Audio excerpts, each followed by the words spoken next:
ঈদের চাপ এনো আরও বৃষ্টিটা পরের থেকে হবে, এখন তো একেবারে নর্মাল। পরিবারের সাথে ঈদ করব, পরিবারের চাহিদা যদি মোটামুটি পূরণ করতে পারি, সেরকম চিন্তা ভাবনা নিয়ে যাচ্ছি আর কি। ছোট ভাই আছে, বাবা আছে, মা আছে, সবাই নিয়ে একসাথে ঈদ করবো, তাই খুব আনন্দ লাগছে। কম তো সামনে আপনার ঈদ, তো এই জন্য যাত্রী কম, যাতায়াতটা কম।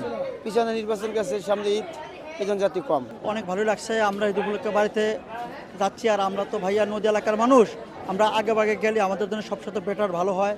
কাজে আমাদের নদী এলাকায় তখন আমাদের ঈদের মৌসুম আসে, ঈদ লগ্নে আমাদের যে একটা জাম হয়, এটার থেকে আমরা মানে আগে ভাগে আসলে খুব একটা ভালো হয় আমাদের জন্য আর কি। কম তো সামনে আপনার ঈদ, তো এই জন্য যাত্রী কম, যাতায়াতটা কম। পিছনে নির্বাচন গেছে, সামনে ঈদ, এই জন্য যাত্রী কম। শুধু এক চুটে না, সবগুলোই যাত্রী কম। সামনের দিকে যাত্রী আরো বাড়ে, প্রতিষ্ঠা রমজানের পরে যখন ছুটি পাবে তখন যাত্রী বাড়বে। নির্বাচনে যে যাত্রী গেছে, ওই যাত্রীতে ঈদেও যায় না, এত যাত্রী নির্বাচনে গেছে। আমরা পাইছি, আমরা ঈদ পাইছি, সন্ধ্যা 7টার পরে গেট লক করে দিয়েছে যাত্রীর চাপে। এরকম যাত্রী ঈদে হবে না। বর্তমানে যাত্রীর সংখ্যা একবারে কম। আপনার বিভিন্ন রোডের যে লঞ্চ যাইতো দৈনিক, সেগুলো একবারে কম। কারণ আপনার 25 রোজা পর্যন্ত যাত্রী স্বাভাবিক যাবে, হালকা পাতলা। এটা প্রতি বছরে আপনার 28 রোজা থেকে যাত্রীর চাপটা বেশি হবে। আলহামদুলিল্লাহ ভালো, আর ভালো যতটুকু লাগবে তার চেয়ে বাসায় বাড়িতে গেলে হয়তো ভালো বেশি লাগবে। যার ওই আশায় বাড়িতে যাচ্ছি, পরিবারের সাথে ঈদ কাটাবো। আর একটু আগে যাওয়ার কারণ হচ্ছে গিয়ে যানজটভাবে মুক্তভাবে যাওয়া যাচ্ছে, লঞ্চে হয়তো ভালো আরাম করে যাইতে পারবো, এই জন্য আর কি একটু আগে যাচ্ছি বাড়িতে পরিবারের সাথে ঈদ করতে আর কি। ভালো, যথেষ্ট ভালো, ভালো। আর ওরকম মানে নিরিবিলিভাবে যাচ্ছি, স্বাচ্ছন্দ্য বোধ করছি নিজেকে, আলহামদুলিল্লাহ ভালো। ঈদে আসলে পরিবার মানে পরিকল্পনা তো একটু অন্যরকমই থাকে।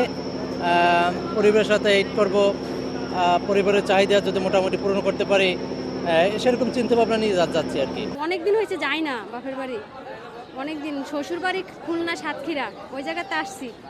এসে ঢাকায় কিছুদিন ছিলাম, এখন বাপের বাড়ি যাচ্ছি। বাপের বাড়িতে ঈদ করে তারপর আসবো। এবার ঈদ নিয়ে অনেক ভালো পরিকল্পনা, যেমন এই সবারই নিয়ে করতেছি, ভাই বোন মা বাপ সব এক জায়গায় হবে। আমরা দুই বোনের হাজব্যান্ড এক জায়গায় হবে, একটা ভাই, ছোট ভাই আছে, বাবা আছে, মা আছে, সবাই নিয়ে একসাথে ঈদ করবো, তাই খুব আনন্দ লাগতেছে। হ্যাঁ, লঞ্চে, হ্যাঁ হ্যাঁ, লঞ্চে যাওয়াটা অনেক ভালো লাগে, অনেক ভালো লাগে। যাই না আমরা কখনো ওইভাবে, লঞ্চেই যাই।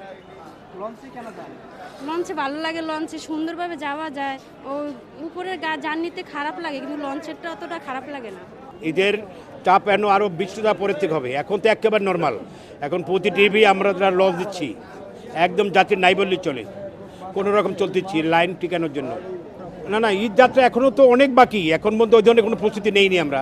তারপরেও আমরা যেভাবেই অন্যান্য অতীতের যে ঈদগুলো ছিল বা যেভাবে নেওয়া দরকার, ওই ধরনের প্রস্তুতি নেব, যাতে যাত্রীরা মানে সুন্দরভাবে তার গন্তব্যস্থানে পৌঁছতে পারে, ওইভাবেই সব কিছু নেওয়া হবে। মনে হয় না, ইনশাল্লাহ হবে না। পর্যাপ্ত পরিমাণ মানে রোডে লঞ্চ আছে, যানবাহন আছে, যাত্রীদের ভোগান্তি হবে না। প্রতি বছরের ন্যায় যেভাবে লঞ্চের ঈদের সময় এই মৌসুম ওইভাবে যাবে। যেমন গত বছর আপনার ঈদের 3 দিন আগে একটু হ্রাস হয় যাত্রী, তখন 120 থেকে 30টা লঞ্চ চলাচল করতো এখান থেকে। আর এখন তো রোজার প্রথম এখন যাত্রী নাই, লঞ্চও কম চলে। প্রস্তুতি আছে আমাদের, যেগুলা নিয়মিত লঞ্চ যাবে লাইনে, ওগুলা যাওয়ার পর যদি দেখা যায় যাত্রীর চাপ আছে, তখন আমরা স্পেশাল জাহাজ রেডি আছে আমাদের যে কোনো নৌপথে।